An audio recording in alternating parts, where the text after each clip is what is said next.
Hi friends, అందరికీ నమస్తే. Welcome to BRK facts YouTube channel. నేను మీ బొమ్మిన రాజ్ కుమార్. ఈరోజు ఒక ప్రత్యేకమైనటువంటి వ్యక్తితో మనం ఉన్నాము. ఆ వ్యక్తే మన రుద్రశంకర్ గారు. తెలంగాణ ఉద్యమంలో అనేక దశాబ్దాలుగా పోరాడుతూ, గల్ఫ్ బాధితుల కోసం పోరాడుతూ, కార్మికుల కోసం పోరాడుతూ, ఇక్కడ ఉన్నటువంటి అనేక సమస్యల మీద పోరాడినటువంటి ఒక గొప్ప ఉద్యమకారుడు. ఎలాంటి ప్రలోభాలకు లొంగకుండా ఒడిదొడుకులైనటువంటి తట్టుకొని మన ముందు ఉన్నటువంటి గొప్ప వ్యక్తి రుద్రశంకర్ గారు. సార్ నమస్కారం. నమస్కారం సార్. థ్యాంక్ యూ మా ఛానల్కి వచ్చినందుకు. మా channel BRK facts YouTube channel. Sir, మిమ్మల్ని ప్రత్యేకంగా కలవాలని చాలా రోజుల నుంచి మేము ఇక్కడ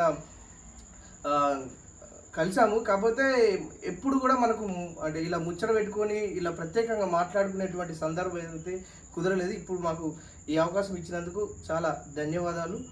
సో మీ గురించి చాలా విషయాలు తెలుసుకున్నాము.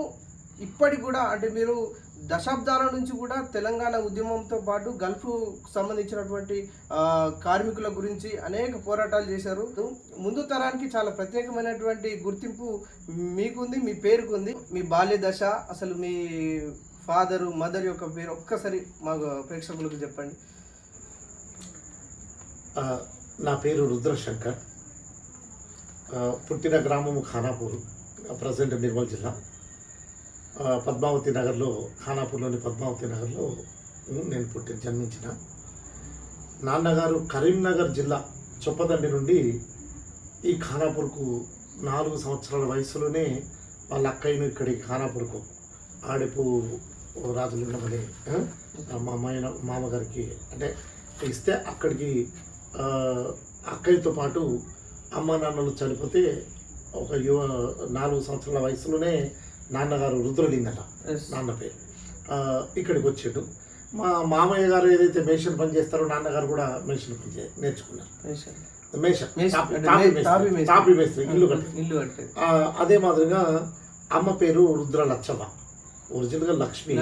కానీ ఇక మన తెలంగాణ జనపద గ్రామాల్లో మన యాస లచ్చవ్వని ప్రేమగా, ఇది ఒక ఆప్యాయతతో కూడిన పిలుపు. మల్లన్న అనేది ఒక ఆప్యాయత అలా పిలుపు. అన్న అనే పదము, అవ్వ అనే పదం ఆడవుతుంది, అక్క అనే పదం ఆడవుతుంది. ఇది మన తెలంగాణలో ఉన్న గొప్ప సంస్కృతి. అట్లనే రుద్ర లచ్చవ్వ అవ్వ పేరు. అవ్వ బీడీలు చేసేది. చాలా పేద కుటుంబం, ఏం లేదు. ఇలాంటి కుటుంబంలో జన్మించిన నేను చాలా కష్టంగా, అంటే ఎంత కష్టంగా అంటే గుర్తు వస్తే ఇప్పటికి కూడా కన్నీళ్ళు వస్తాయి తమ్ముడు. అంటే నాన్న మేషన్గా బాగానే పనిచేసేవాడు. నాన్నకు ఒక కళ ఉండేది. మా పెద్దన్నయ్యలు అంటే మేము 4 అన్నదమ్ములు, 2 అక్క చెల్లెలు. మా పెద్దన్నయ్యలు 2 7th క్లాస్ వరకే చదువుకొని నాన్నలాగా మేషన్ పని నేర్చుకున్నారు. వాళ్ళు కొద్దిగా చదువుకున్నారు కాబట్టి కొంత కాంట్రాక్ట్లు చిన్న వాళ్ళు మంచిగానే బతుకుతున్నారు వాళ్ళ భార్య బిడ్డలతోటి. అయితే వాళ్ళు చిన్న పెళ్ళిళ్ళు కాగానే వేరేగా జీవనం కొనసాగిస్తున్నారు. ఇదే ఖానాపూర్లో అన్నల పేరు, అందరి పేరు రుద్ర పెద్దరాజన్న, రుద్ర నడిపి రాజన్న, రుద్ర రాజన్న, వెంకటరాజన్న అని పెట్టుకున్నారు. నా ఒక్కడి పేరే శంకర్ అని పెట్టేళ్ళు. అంతా వేములవాడ రాజరాజేశ్వర స్వామి కే అంకితమైన కుటుంబం అన్నది. అదే మాదిరిగా జై మార్కండేయ అని నాన్నగారు మార్కండేయ గుడి కట్టడంలో కూడా తన మేషన్గా తన కంట్రిబ్యూషన్, ఆయన పెద్ద మనిషిగా తన కంట్రిబ్యూషన్ చాలా గొప్పది. మీకు శ్రీరామ్ నగర్ దగ్గర కాలువ ఒడ్డున ఉంటుంది. ఇప్పుడు దాని నిర్మాణంలో కూడా నేను ఒక గౌరవ అధ్యక్షుడిగా ఉండి దాన్ని పాతది పునర్నిర్మాణంలో చాలా కృషి చేస్తున్నాను, యువకులంతా కలిసి. దాంట్లో నేను చేతనైన సహాయం నేను చేస్తున్నా. నేను ఎప్పుడు కుల సంఘాలకు ఎక్కడ ఉండని వాడిని.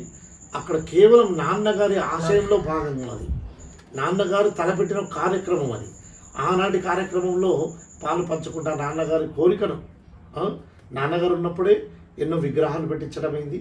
ఆ గుడిలోని విగ్రహాలన్నీ విరిగిపోతే ఆ మార్కండేయ విగ్రహాలు దాదాపు 2 లక్షలు ఖర్చు పెట్టి నాన్నగారు ఉన్నప్పుడే నాన్నగారితో యజ్ఞం చేయించి మళ్ళీ నూతన కొత్త విగ్రహాల పునఃప్రతిష్ఠ జరిగింది 2007వ సంవత్సరం.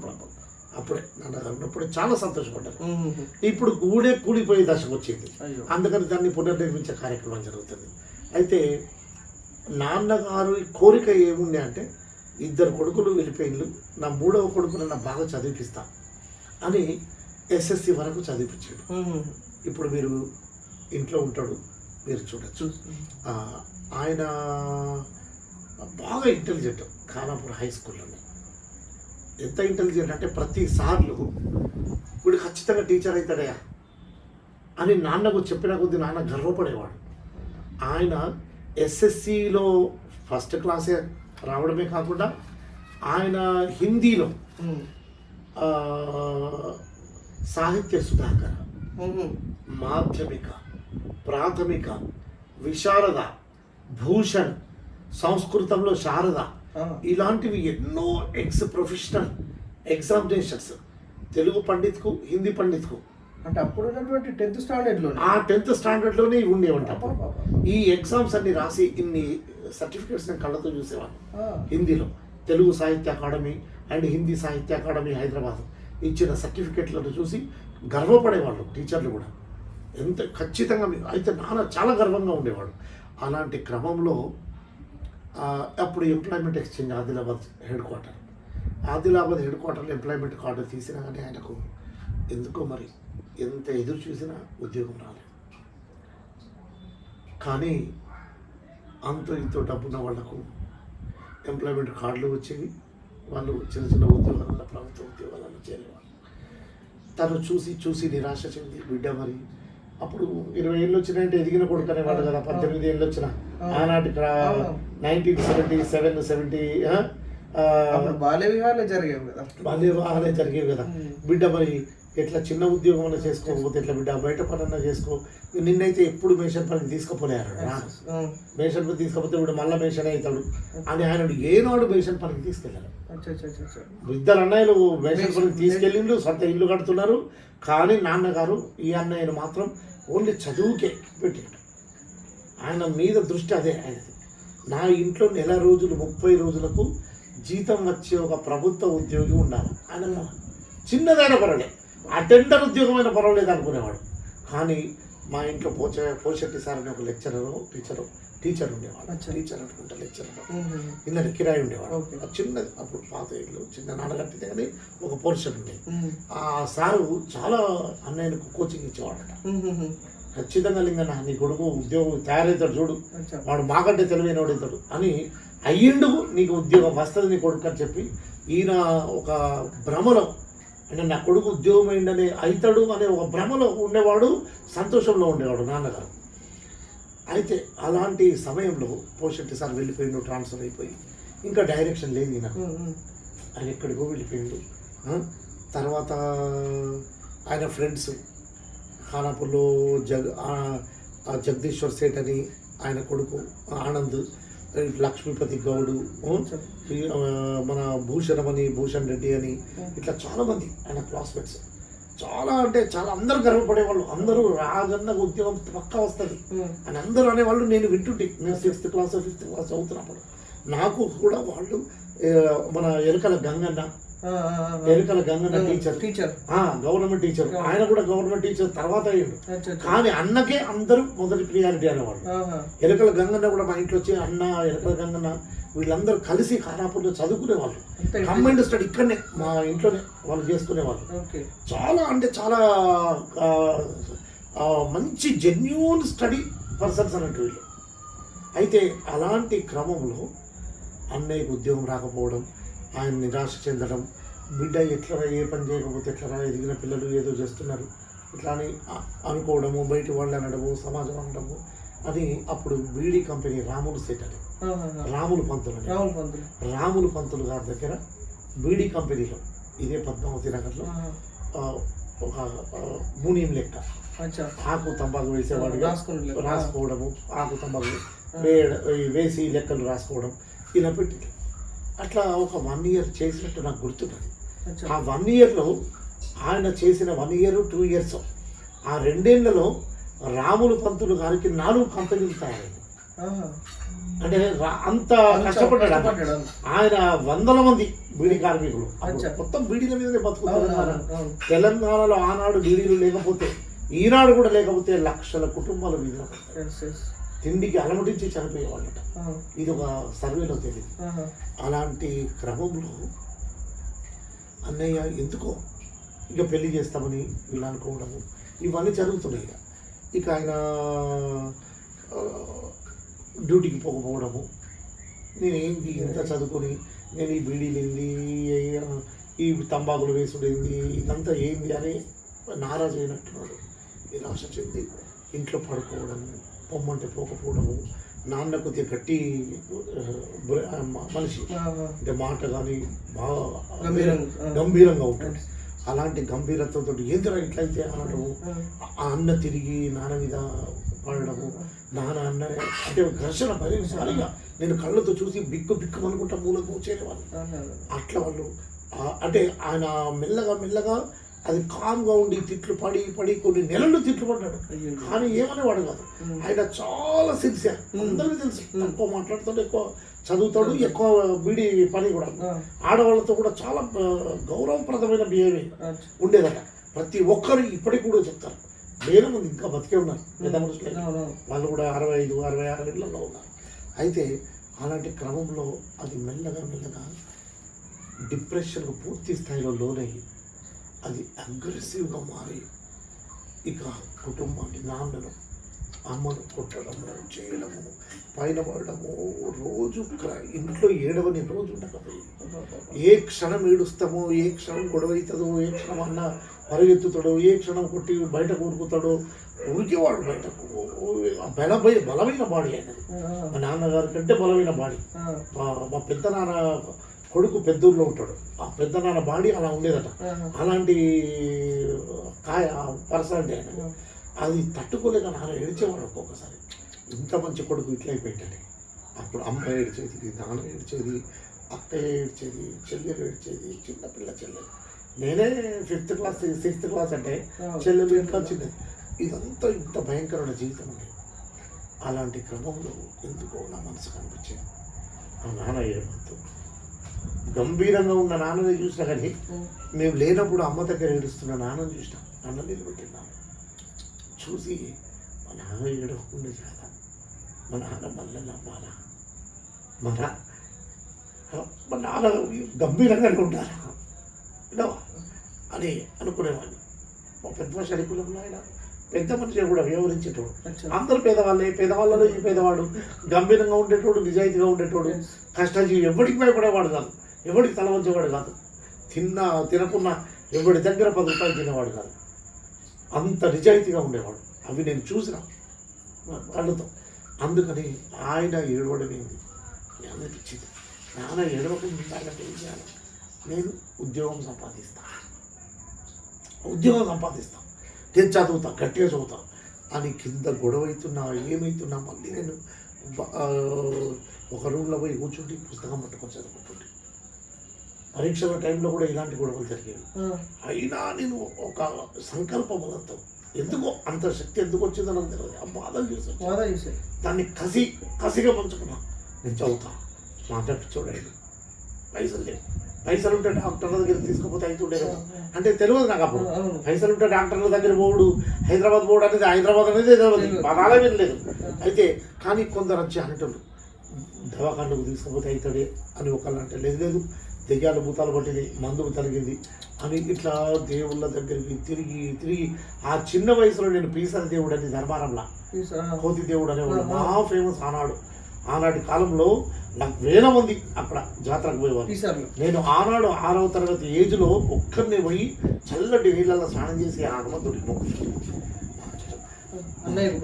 అన్నట్టు మంచి దేవుడికి అద్దపితే వేరే తెలియదు. అవ్వనన్న దేవుడికి మొక్కుడుతాను అని ఆ బాధలో ఉంటా నేను. మొత్తం మీద మరి ఇట్లా నానా కొట్టేటోడు, చదవద్దు, నాతో పనికిరా, వద్దు, పని నేర్చుకున్నాడే మంచుకున్నాడు, బతుకుతున్నాడు, చదువు లేనివాడు అని అనేవాడు. కానీ నేను చూస్తుంటే తురుకొండ పిల్లలు ముస్లిమ్స్ ఐస్ క్రీమ్ డబ్బా వేసుకొని 10-11 ఏళ్ళ పిల్లలు ఐస్ క్రీమ్ 5 పైసలకు ఒకటి కానీ వాడలు తిరిగేవాళ్ళు. అవ్వ ఐస్ క్రీమ్ కొని ఇవన్నీ ఏడ్చేటోటి. అప్పుడు దాని మీద ఆలోచన వచ్చేది. ఆలోచన రాలేదు. ఐస్ క్రీమ్ కొని ఇవన్నీ ఏడుస్తుంటే కదా చిన్నప్పుడు. అట్లా 5 పైసలకు ఐస్ క్రీమ్ ఇస్తే గొప్పగా తినేవాళ్ళం. అప్పుడు నాకు నజీర్ అమ్మ ఈరోజు ఖానాపూర్లో స్టూడెంట్ పద్మావతి నగర్ నజీర్ అమ్మ, షేక్ నజీర్ అహ్మద్, వాడు నా ప్రాణమిత్రుడు. ఆనాడు కూడా వాడి నాకు ఇంట్లో కష్టంగా ఉంటుందని వాళ్ళ అమ్మ నాకు ప్రతి బిర్యానీ బక్రీద్కు రంజాన్ అని శంకర్ గారిని రమ్మంటారా అని ఇంటికి పోతే బిర్యానీ పెడుతుండే. అన్నీ చదువుకుంటుంటే కరెంట్ ఉండకపోతుండే వాళ్ళ దగ్గరే చదువుకుంటుండే. వాడిపోతే డల్ ఉంటుండే. కానీ అంటే నేను నాకు ఎక్కువ మార్కులు వాడు డల్ అంటే డల్ కాదు, కానీ ఎంతైనా వాడు వ్యాపారం. అప్పుడే తంబాకు అమ్ముతుండే, అప్పుడే వాడు పైసలు చారణకు ఆటనకు 10 పైసలకు తంబాకు. వాళ్ళ నాన్నది వ్యాపారంలో లీనమైపోయాడు వాడు ఆ చిన్న వయసులోనే. వాడు అంటే 10th వరకు వాడు యాక్టివ్ అయిపోయాడు మొత్తం. వాళ్ళ నాన్న వాళ్ళు తంబాకు అమ్మేటోళ్ళు, ఇంట్లో కూర్చుంటే వాళ్ళు వచ్చేటోళ్ళు, తంబాకు తీసుకుపోయేటోళ్ళు, గాజులు వేసేటోళ్ళు, గాజులు సేట్ అంటుండే వాళ్ళు, గాజులు వేసేటోళ్ళు వాళ్ళ పల్లెల్లో కాదు, వాళ్ళ ఇంటికి వస్తుండ్రి, అంగడి బజార్లో పెడుతుండ్రి, ఉల్లిగడ్డలు అమ్ముతుండ్రి, ఎల్లిపాయలు అమ్ముతుండిరి. ఆనాడే తంబాకు పెడుతుండిరి వినవా. అయితే ఆనాడే పెద్ద సేట్ ఆయన అప్పుడు. అయితే ఉన్న కుటుంబం నాటి ఉన్నత కుటుంబం, ఆనాడే ఉన్నత కుటుంబం. పద్మావతి నగర్లోనే ఉన్నత కుటుంబం మన పద్మావతి నగర్. అలాంటి నజీర్ అహ్మద్ ఇంట్లో నేను చూస్తుంటే తర్వాత ఒకరోజు ఫీజు కట్టలేకపోయినాను. 7th క్లాస్, ఇది 7వ తరగతి 7వ తరగతి 6th కాదు 7th క్లాస్లో ఫీజు కట్టలేక నాన్న అడిగితే నాన్న కొట్టిండు పైసలు లేవని. కట్టడద్దు చదువుడద్దు అని చెప్పి నేర్చుకుంటా కూర్చున్నా. నజీర్ ఇచ్చిండు, బాగా ఐస్ క్రీమ్ తిన్నాం. అబ్బాస్ భాయ్ అని వాళ్ళ బావ పెద్దక్క భర్త అబ్బాస్ భాయ్ అని. మన పాత పోస్ట్ ఆఫీస్ ఉండే కదా, ఆ పాత పోస్ట్ ఆఫీస్ పక్కన వాళ్ళ కంపెనీ ఉండేది. ఐస్ క్రీమ్లు తయారు చేసేది. గులాబీ రంగులో ఉండేటివి, ఎర్రగా ఉండేటివి, పసుపచ్చగా 3 కలర్లు వేస్తుండే. ఆ ఐస్ క్రీమ్లు అక్కడికి తీసుకొని అప్పుడప్పుడు నాకు తినిపిస్తుండే. కానీ ఆ రోజు ప్రత్యేకంగా తీసుకుపోయి ఆడ క్యారమ్ బోర్డు ఉంటుండే. అప్పుడప్పుడు క్యారమ్ బోర్డు కూడా ఆడుకుంటూ కూర్చుంటుంటుంది. అయితే నేను క్యారమ్ బోర్డులో అప్పుడు అట్లనే ఫస్ట్ అయినా, మన నెంబర్ 1 ప్లేయర్ ఉండే ఆ 7th వరకే. మస్తు పెద్ద ప్లేయర్. అయితే పెద్ద పెద్ద వాళ్ళు నన్ను డబుల్స్లో వేసుకొని కూర్చుంటుంటారు లాగేట మీద. పుతిన్ అన్న అని, పుతిన్ భయ్ అని, మన ఇంకా చాలా మంది ఆడేవాళ్ళు. నెంబర్ 1 టాప్ ప్లేయర్స్ అప్పుడు వాళ్ళు నన్ను వేసుకునేటోళ్ళు. మన బస్ స్టాండ్లో కూడా ఒక ముస్లిం ఉంటుండే అబ్బాయి, ఇంకో ఆయన పేరు కూడా ఏదో ఉంది, ఆయన కూడా క్యారమ్ బోర్డు మీదనే హోటల్ క్యారమ్ బోర్డు ఉంటుంది. అట్లాంటి చోట కూడా అదే నేను పైసలు పెట్టేవాళ్ళు కాదు కదా, వాళ్ళే పెట్టుకునేటోళ్ళు. మరి నేను శంకర్ గంట వేసుకుంటాను అలా జరిగేది. అట్లా నజీరు తీసుకుపోయి 7వ ఫీజు పైసలు వెళ్ళకపోతే వేరకు వాడు ఇచ్చేంత స్టేటస్ అట్లాంటిది లేదు కదా. వాడు అట్లాంటి ఆలోచన వాడికి ఎందుకు వస్తుంది? అవును కదా, ₹1.5 ₹2 ఫీజు ₹5 అంతే అన్నాడు. కానీ common board examination fee time లోపల కట్టకపోతే రాదు అన్నాడు. అయితే అప్పుడు అది చూసుకుంటే అట్లా కూర్చున్నా, క్యారమ్ ఆడుకుంటున్నా, బాధలోనే ఉన్నా. వాడు నన్ను ముదిరికిస్తున్నాడు, మాట్లాడుతున్నాడు, నవ్వించే ప్రయత్నం చేస్తున్నాడు నజీరు. అప్పుడు అక్కడ చిన్న చిన్న పిల్లలు వచ్చి ఐస్ క్రీమ్ డబ్బాలు 25, 50 వేసుకొని, కొద్దిగా పెద్ద ఉన్నోళ్ళు 100 పెద్ద డబ్బాలు వేసుకొని సైకిల్ కట్టుకొని పోతున్నారు. చిన్నపిల్లలేమో తల మీద ఎత్తుకొని పోయి అమ్ముకొని 4 గంటలు నేను అక్కడ ఉన్న. ఆ 4 గంటలలో ఒక చిన్న పిల్లడు 10, 11, 12 ఏళ్ళ పిల్లడు డబ్బా పట్టుకొని 4 సార్లు వచ్చిపోయాడు. అంటే 25 అమ్మిండు, మళ్ళా వచ్చిండు, మళ్ళీ 25 వేసుకున్నాడు, పోయిండు. అప్పుడు నజీరు నాకు మళ్ళీ ఐస్ క్రీమ్ ఇచ్చాడు. అప్పుడు అడిగిన నజీరు అది ఎంతకు ఇస్తారా? 5 పైసలకు బయట అమ్ముతారు కదా, ఈడెంత ఇస్తారా అన్న. అప్పుడు నజీర్ అన్నాడు, ఈడ 3 పైసలకు ఇస్తారా? 25 తీసుకపోతే 8 మిగులుతాయి అన్నాడు. 8 అంటే పెద్ద డబ్బు అని అన్నట్టు. అయితే అప్పుడు ఎందుకో నేను ఆలోచన వచ్చింది, నేను అమ్ముతారా అన్నా. నువ్వు అమ్మితే మీ నాన్న సంతటో, మీ నాన్న పెద్ద మనిషి, మీ కులంలో పెద్ద మనిషి, అమ్మో బొక్కలు ఇరుస్తాడు వినవా, ఇప్పటికే చదవద్దని కొడుతున్నాడు వినవా, బాధలున్నాడు. అద్దు అబ్బో అద్దు లేదురా, నేను నాన్నకు తెలకుండా అమ్ముతా. ఎట్లా అమ్ముతావు రా అన్నాను. ఆలోచించిన ఇంటికి వచ్చిన 2 రోజులు ఆలోచించిన, మళ్ళీ పోయినా నాన్నకు తెలకుండా అమ్ముతా. మనం వంటలకు పోతాం కదరా, చిన్నప్పుడు వంటలకు ఏది మన ఏది మన ఇందిరానగర్ హరిజనవాడ ఉంది కదా, మామిడి చెట్లు అటు తోటలు ఉండేవి అన్ని. ఆ తోటలలో మామిడి చెట్ల తోటలకు తీసుకుపోయేవాళ్ళు. అక్కడ మొహర్రము ఇందిరానగర్ యువతల పీర్ల పండుగ చేస్తున్నారు, పీర్ల గుండ ఉంటుండే గాంధీనగర్. దాన్ని ఇందిరానగర్ తర్వాత ఇటు వచ్చింది, అది గాంధీనగర్ సార్. అయితే అది హరిజనవాడ అనేటోళ్ళు. ఎందుకు అంత దూరం ఉన్నారు అనే ఆలోచన ఉంటుండే, కానీ మనకు అవన్నీ చిన్నప్పుడు ఏం తెలుసు, అటు పోతుండే మీద అది వస్తుండే. అటు పోయి అక్కడ అమ్ముతారా, నాన్నకెట్లా తెలుస్తుందా, ఇక్కడ ఉంటాడు కదా, గట్ల ఎందుకు వస్తాడు నాన్న. అయితే సరే మరి బావతో మాట్లాడతాను, అబ్బాస్తో మాట్లాడి ఇచ్చాడు. అరే ఇంత పక్కగా ఉన్నట్రా, ఇది ఎత్తుకొని ఎక్కడ పోతాడ్రా, ఇంతటి కాదు అంటే నేను అమ్ముతా బావ అంటుంటే, నేను కూడా బావ అంటాడు. సరే ఫీజు కడతాడట బావ, వాడు మంచిగా చెప్పాడు, ఫీజు కడతాడట, ఫీజు పైసలు లేవు. సరే అని అప్పుడు పోయినాం. అయ్యా డబ్బా ఇచ్చిండు, అది నిలబడక పోయినాం. 2 సార్లు రౌండ్ వేసి అలవాట్లేదు కదా, అది ఎత్తుకున్నాడు పోతుంటే. ఆడ పోయి అట్లా 2 రోజులు 3 రోజులు.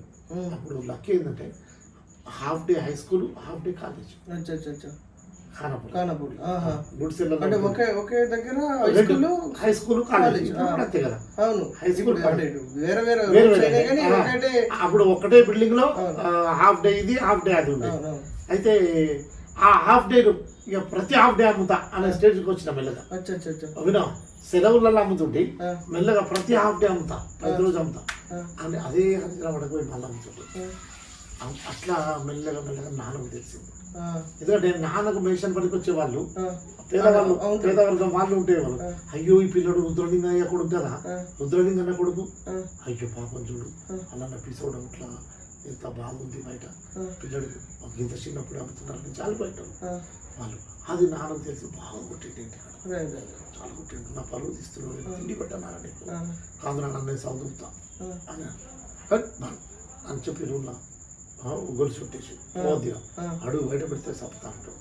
అప్పుడు బీఆర్ సైకిల్ ట్యాక్సీ ఉండేది, ఇక్కడ లారీ అంటే కదా. ఇప్పుడు హాస్పిటల్ పెట్టే చూడు, కాంటర్ కొత్తగా బిల్డింగ్ కట్టేది, 100 గజాల్లో పైకి దాకలైపోయి.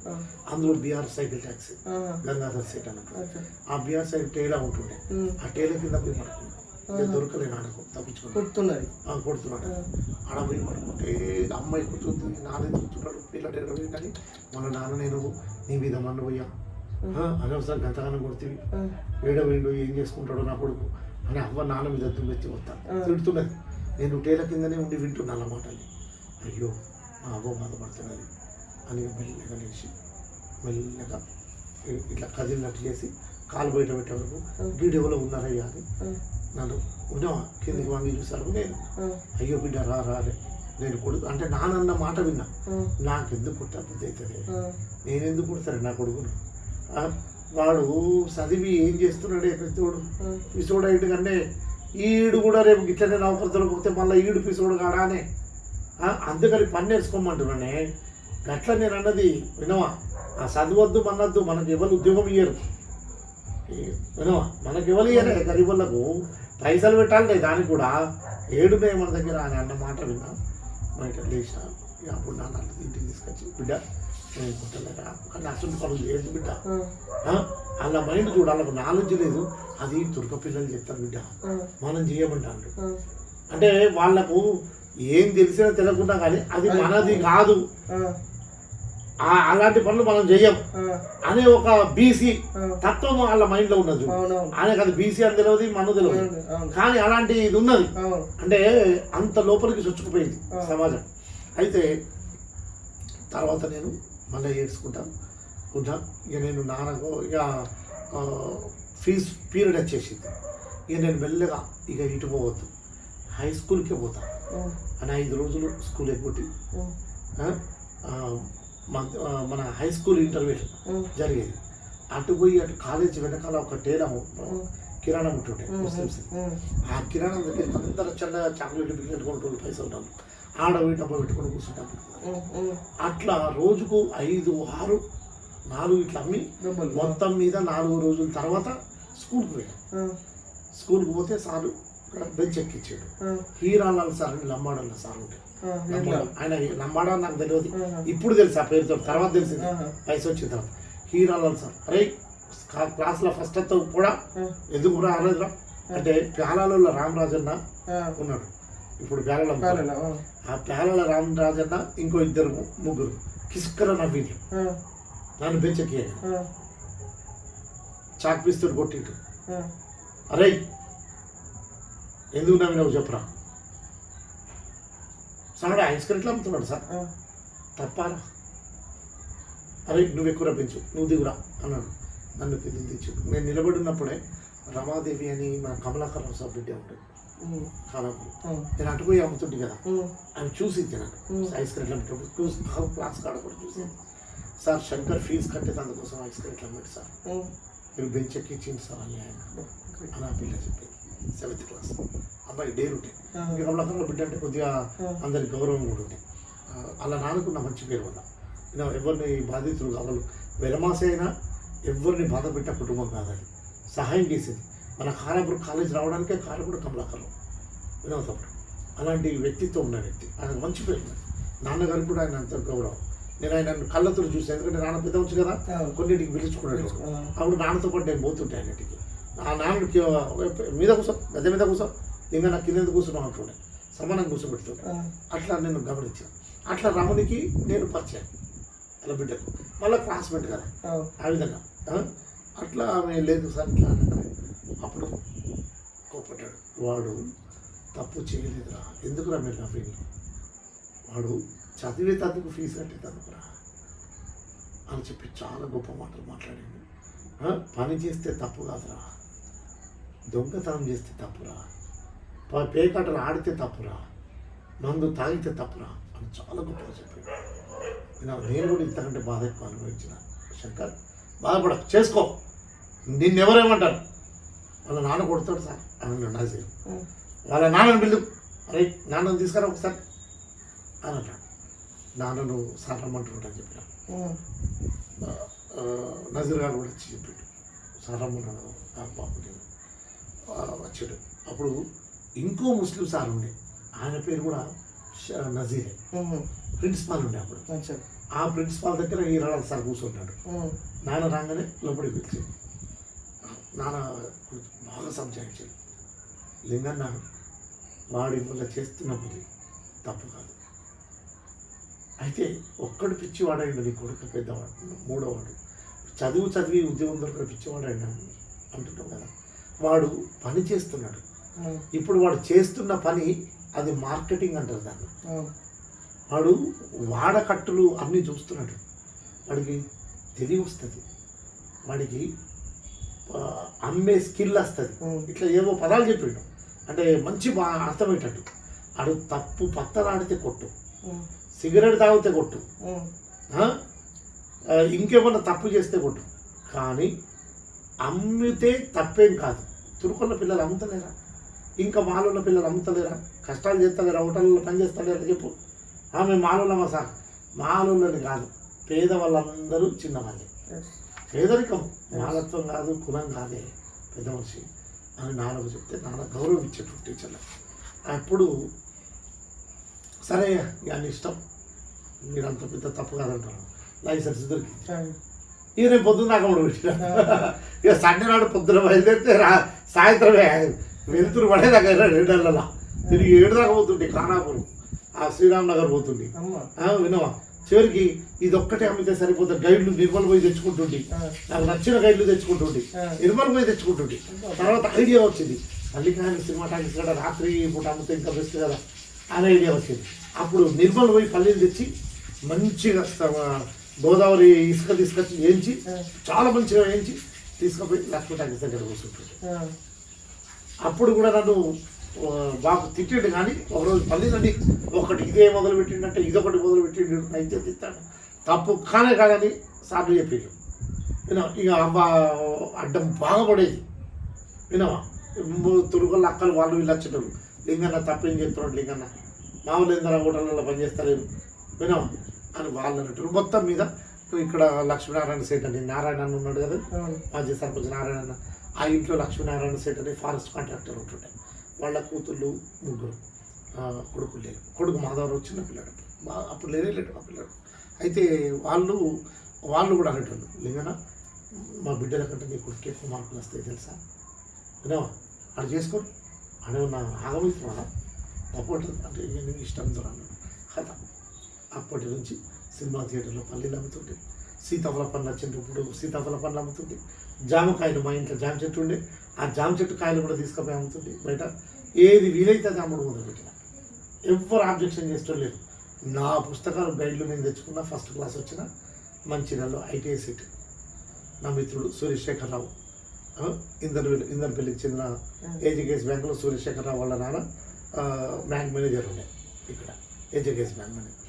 వాడు అండ్ వెంకటేశ్వరరావు అని వెలుమాని ఆయన ఇందర్పల్లి వాళ్ళ నాన్న కూడా టీచరు కాదు, ఆయన కూడా ఏజీకేఎస్ బ్యాంకులో క్లర్క్ ఏదో చేస్తాడు, బ్యాంకులే సహకార బ్యాంకులో. మేమంతా కరెంట్ ఉండకపోతుండే కదా, నజీర్ ఇంటికి లేకపోతే వెంకటేశ్వర ఇంటికి ఆడ మీసాల ఫారెస్ట్ కాంట్రాక్టర్ ఉంటాడు, ఆయన ఇల్లు నాన్నే కట్టాడు, లక్ష్మారెడ్డి సార్ ఏది ఆ పెద్ద బంగ్లా కట్టాడు, అది నాన్నే కట్టిండు అన్నట్టు. దానికి పనికి పోతుండే అందులో వాళ్ళు కిరాయి ఉండేటోడు వెంకటేశ్వరరావు. ఆడ కూడా కరెంట్ ఉంటుండే, వాళ్ళ ఇంట్లో కూడా చదివిపోయి కంబైన్డ్ స్టడీగా మాది వినా ఇట్లా కంబైన్డ్ స్టడీ చేస్తుండే. అప్పుడు వాళ్ళు ఐటీఐ ఇవి తీసుకొచ్చి ఫార్మ్స్, ఐటీఐ చేస్తే మంచిదా నువ్వు కూడా అప్లై చేయరా అని చెప్పి చేయించి అందరు కలిసి ఇష్టం. వాళ్ళకి సీట్ రాలేదు, నాకు వచ్చింది సీటు. మార్కులు ఎక్కువ ఉండే, ఫస్ట్ టాప్ ఉండే, హైయెస్ట్ మార్క్స్ ఇందా మాన. అప్పుడు ఐటీఐ కోసం 3 చూసి ఆప్షనల్సే చూస్తుంటే టోటల్ మార్క్స్ కాదు, ఆప్షనల్స్ నాకు 88% ఉంటుండే. అందుకని ఫస్ట్ వచ్చింది, ఎవరికి రాలే, నాకు వచ్చింది. ఇంకొక మా లచ్చన్న మిత్రుడికి వచ్చింది, ఇంకొక వేరే ఆయన వేరే కలబడుగు ఇంకో మిత్రుడికి వేరే దాంట్లో వచ్చింది టర్నర్లో. ఇట్లా మొత్తం మీద ఇద్దరికి వచ్చింది ఐటీఐ సీటు. దాంట్లో నేను ఆయన పోయినాం. మంచిర్యాలలో ఐటీఐ ప్రారంభమైంది. ఐటీఐ ప్రారంభమయ్యి చాలా సిన్సియర్గా ఐటీఐ చేసిన. ఎలాంటి అప్పుడు రాడికల్స్ మూమెంట్ ఉండేది, సింగరేణిలో కూడా కొద్దిగా మూమెంట్ ఉండేది అప్పుడు. అయితే కానీ మేము పాల్గొనేటోళ్ళం కాదు. ఐటీఐలలో పాలిటెక్నిక్లలో విపరీతమైన ఆర్ఎస్సీ ఉండేది, దాన్ని మేము చూస్తుంటే కానీ